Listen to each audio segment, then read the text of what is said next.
All right, good morning, Honors Kim. I am obviously not here, but I was going to give you notes anyways. So kind of our objective today is students will be able to determine products of a reaction based on their reactants. Students will also be able to determine the solubility of these products. So essentially, today's notes are kind of going to piggyback on the lab we did either on Friday or Monday, the solubility lab that I kind of asked that you finish in class. So anyways, you might take that out, and it might already be graded, but essentially, well, actually take out notes first, but then have the lab handy so that I can refer to that, or we can all refer to that together in a couple of slides. So I will give you a chance to get notes out, and again, you might get that lab out as well.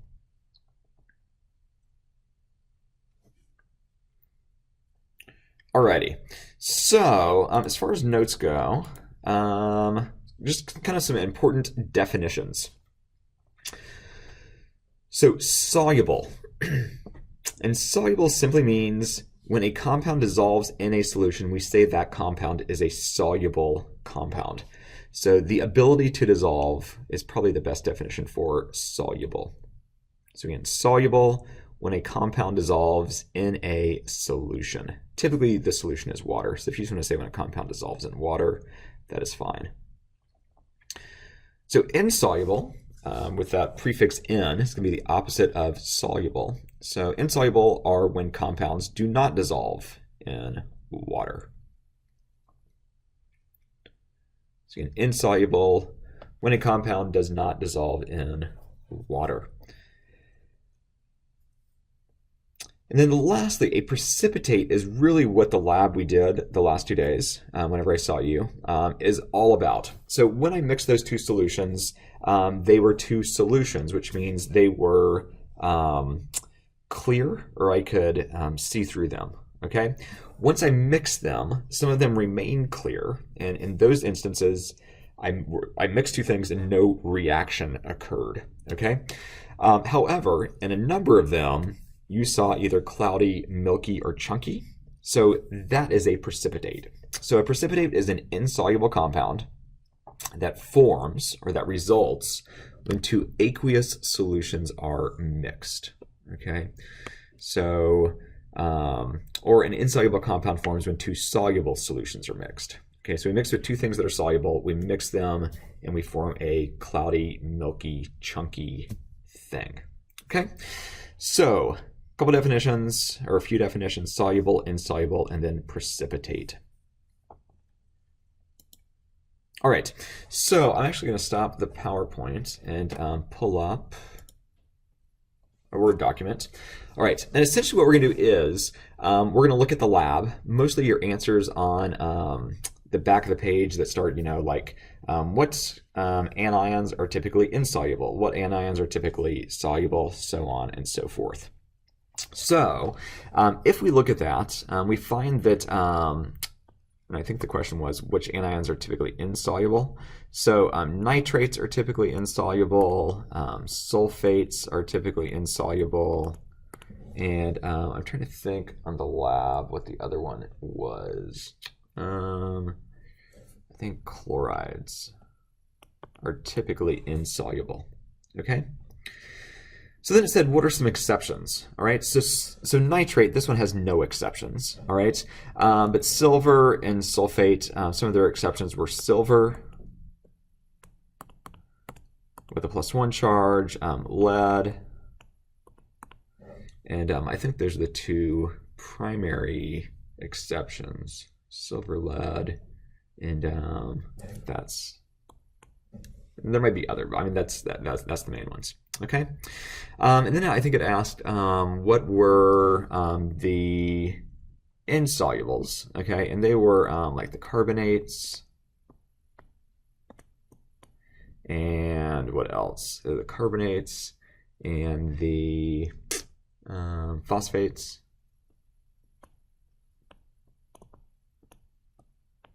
Carbonate, phosphates, and our other one was what? Hydroxides.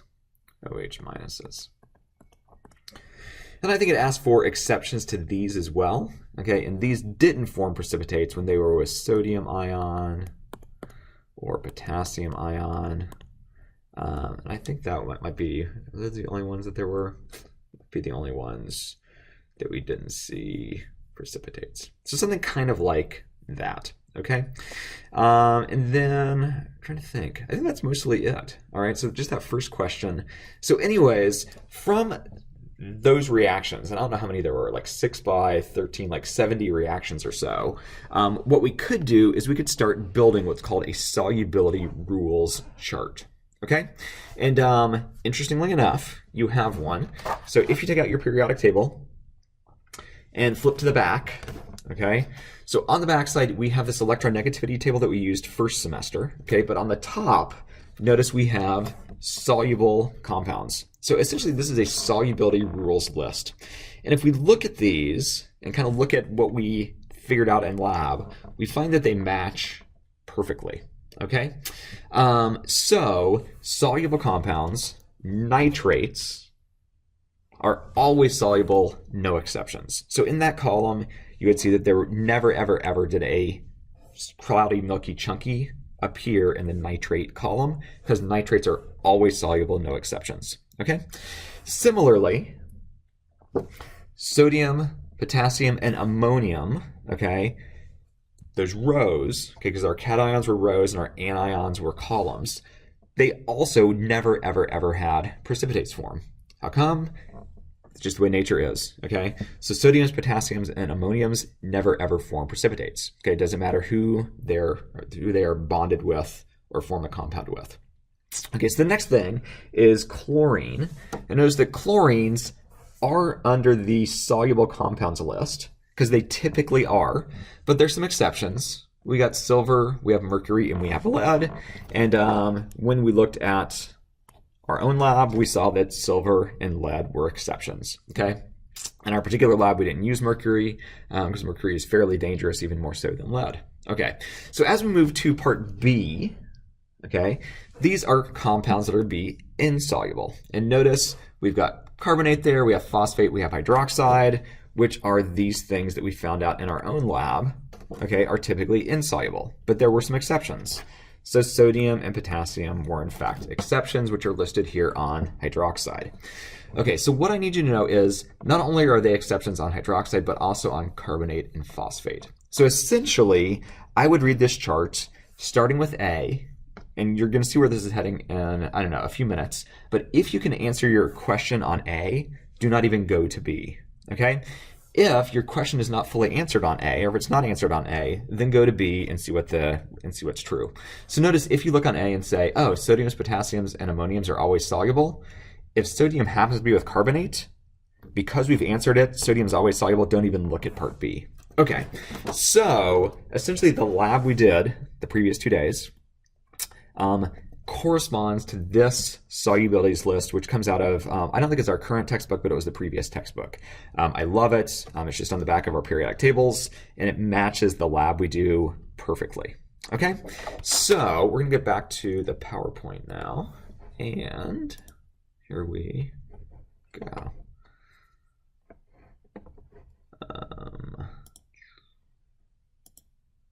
Alrighty, so we did your trends, which is what we just did. All right, and then there are the solubility rules.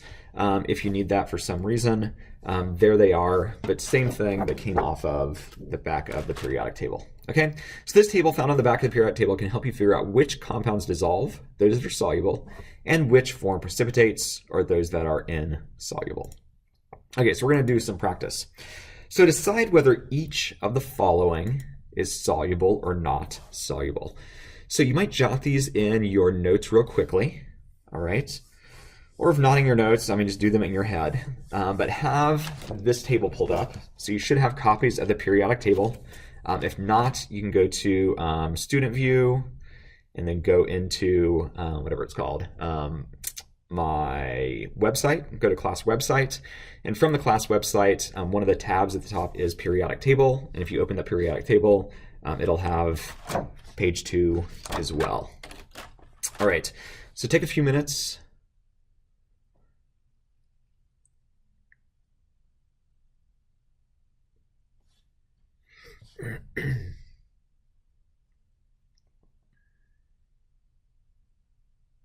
and again, using the solubility rules, see if you can decide if these things are soluble or insoluble.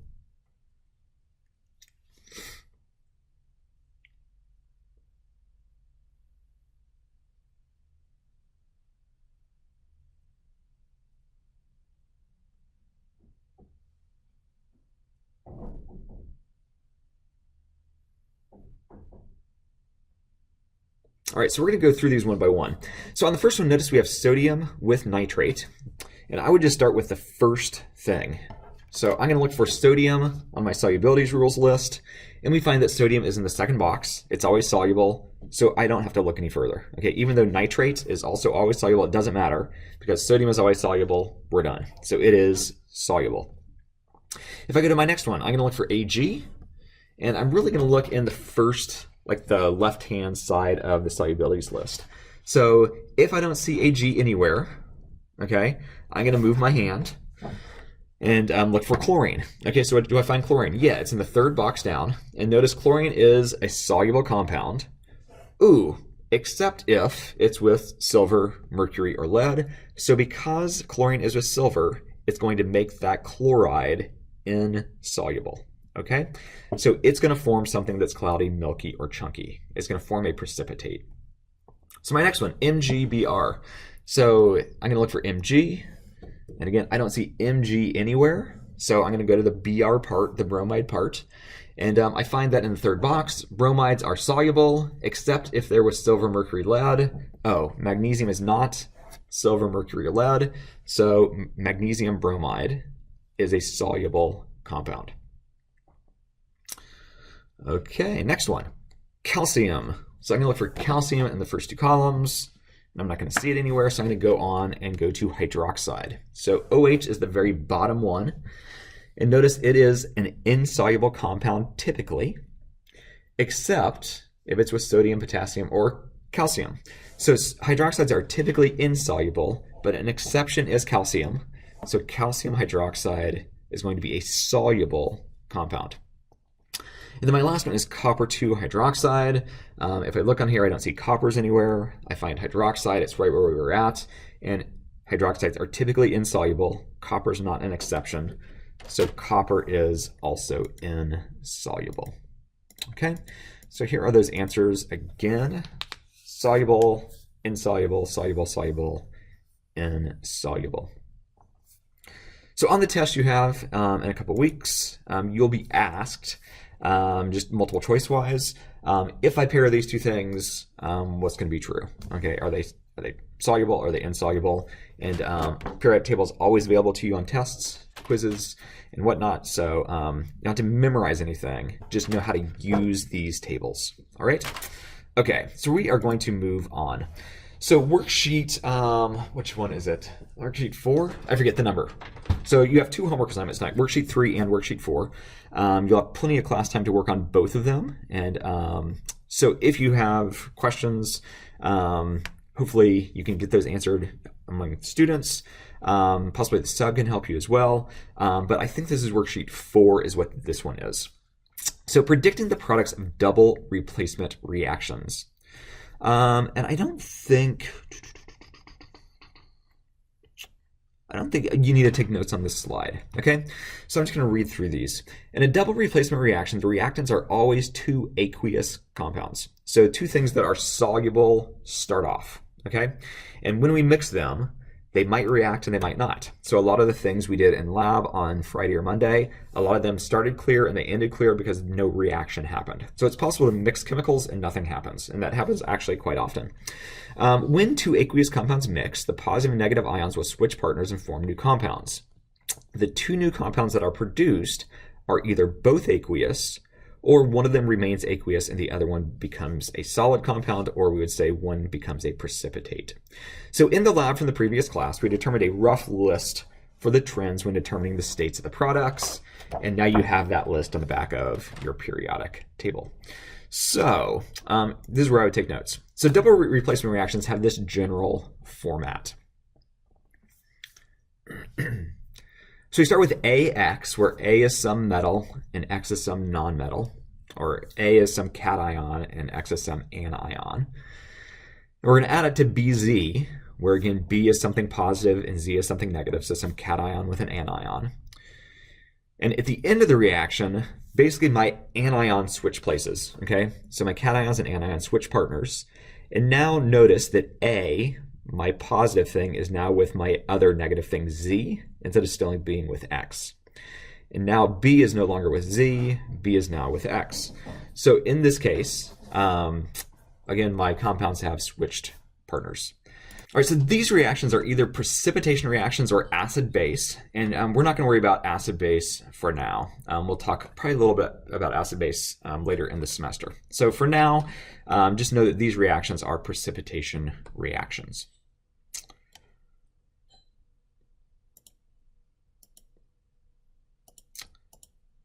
All right, so in this case, determine the products of the reactions below based on balancing and the solubility rules on the back of your periodic table.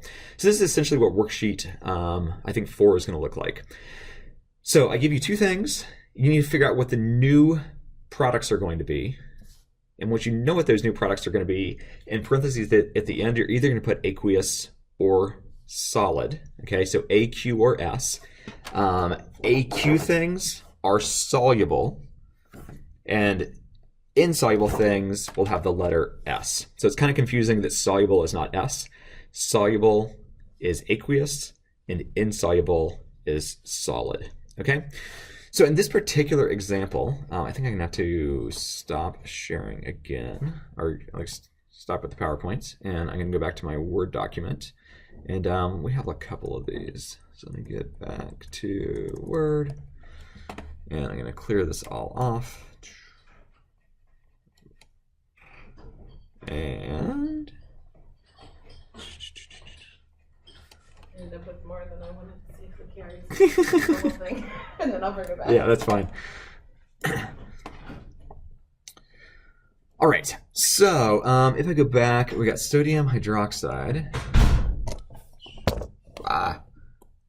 NaOH, which is aqueous, and potassium carbonate, which is also aqueous. And I'm going to make two new things, okay? So sodium is now going to be with carbonate, okay? And just like before Christmas when we started writing chemical compounds, if you need to write these, do it. But sodium is a +1, carbonate's a -2. So the way I really write this is Na2CO3, because they have to be written with charges balanced. And then I'm going to also have, I'm going to put a line here, potassium is no longer going to be with carbonate, but potassium is going to be with hydroxide. And again, potassium is a +1, hydroxide is a -1, so that is the way we write potassium hydroxide. The nice thing is, on the backs of those polyatomic ions, which we didn't really talk about, all the common ones, it will have the charge on your solubility rules. So notice on the first one we have nitrate, and it says it's a -1. But carbonate is down here with the insolubles, and it's a -2. Just like hydroxide is down there with the insolubles, and it's a -1. So most of the charges for the polyatomics will just be on the solubilities list, which makes it fairly easy for you guys. Okay, so kind of a couple things are going to happen. I'm going to put aqueous, or I'm going to put parentheses to figure out what I need to put in there. So if we look at this first one, sodium. Sodiums are always soluble, so this is going to be aqueous. If I come over here, potassiums. They're always soluble, so this will also be aqueous. So that is kind of the first thing you're going to do, is come up with what is the state of the two new things I made. Okay? And then the last thing you're going to do is you're going to balance the equation. So just some extra practice with balancing. So I've got 1 sodium on the left, I've got 2 on the right. So I need to put a 2 in front of sodium hydroxide. Now I have 2 OHs. On the right side I have 1 OH, so I'm going to put a 2 here. I've got 2 Ks, I've got 2 Ks, I've got a CO3, I've got a CO3. So that's all good. It's balanced, and I've also said what my state is for my 2 compounds. Okay, so we're going to do one more example, and let me erase this.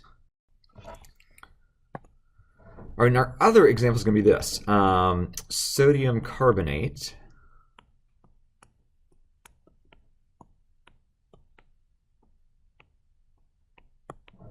and barium nitrate.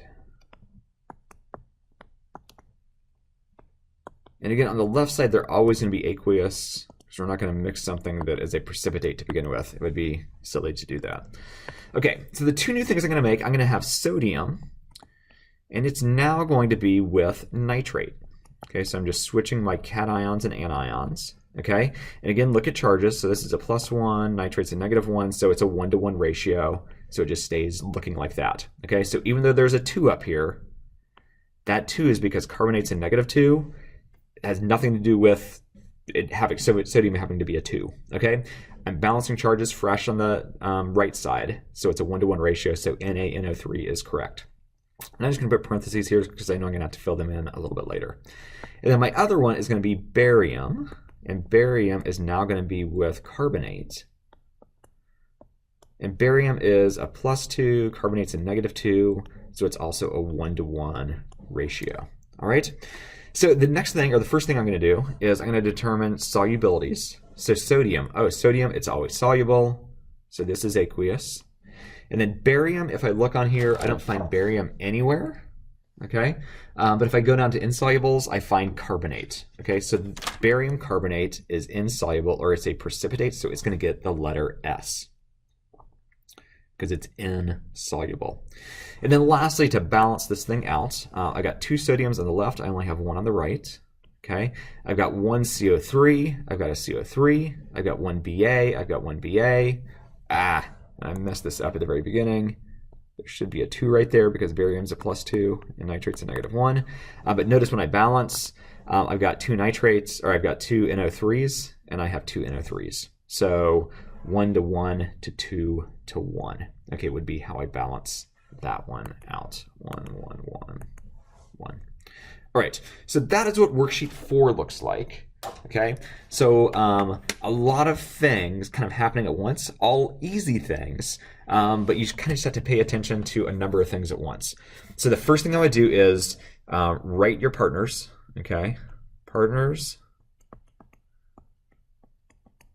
And then right after that, balance charge.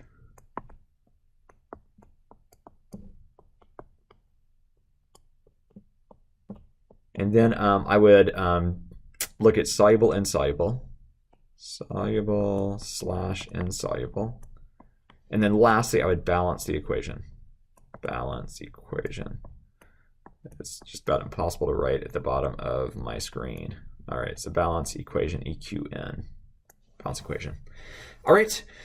Okay, so we'll go back to the PowerPoint, and I think we're pretty close to being done. Let's see.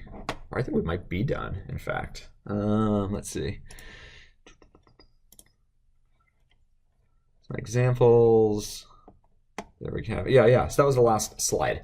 So the other thing is, I just want to point out kind of what it would look like if you are going to look at worksheet 3 and NetIonic equations. Okay.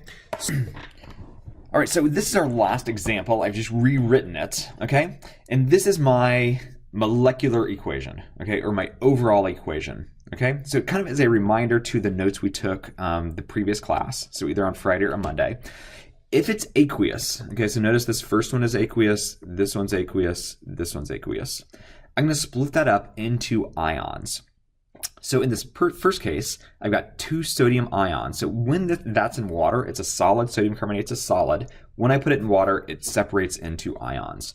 So I'm going to have, and this is going to be my ionic equation. So this is overall equation, and then I'm going to have my ionic equation. Okay, so my ionic equation, I'm going to have 2 sodium ions. Okay, with a +1 charge each. And I'm also going to have a carbonate ion with a -2 charge. And I'm also going to have a barium ion.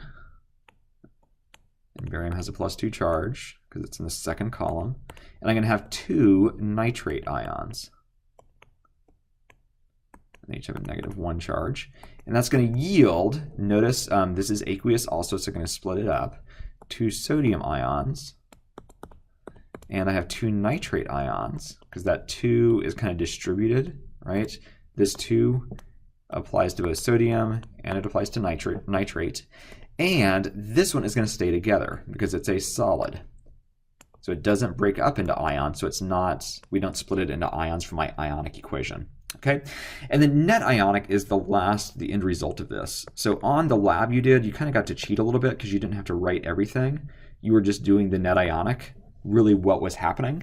But now we're going to take out the spectators. Okay, so I'm going to kind of get rid of things that are similar on both sides. So notice I've got 2 sodiums on the left. I've got 2 sodiums on the right. So I'm going to get rid of those. They are spectator ions. Similarly, I've got 2 nitrates on the left, and I've got 2 nitrates on the right. So if they're similar, get rid of them. They are spectator ions. Spectator ions. And again, this is from the notes we had on Friday or Monday. So my net ionic equation is just the result of what I have left. So the result of what I have left is carbonate ion plus barium ion yields barium carbonate. Okay, and that is my net ionic. So net ionic is really short, okay? 2 things lead to 1 thing, and I'm getting rid of all my spectators, okay? So worksheet 3 is basically this. I will give you the overall, so you don't have to write that. You're gonna write the net ionic. So if it's aqueous, split things into ions, okay? If it's solid, okay, don't split it into an ion. It stays together. But if it's ionic or aqueous, split it into ions, and then just cross out your spectators, and then the net ionic is what is left over, and that's really what the reaction is. Okay, the spectators are watching the action. They're not involved in the reaction, they're just watching it, which is why they're called spectators. So anyways, worksheet 3, worksheet 4 are your homework assignments. Work together, get help from the sub, but pretty much that is homework. You have the rest of the hour to work on that. So there's no excuse it shouldn't be done by Thursday, Friday. Okay, have a good couple days, and we will see you a little bit later.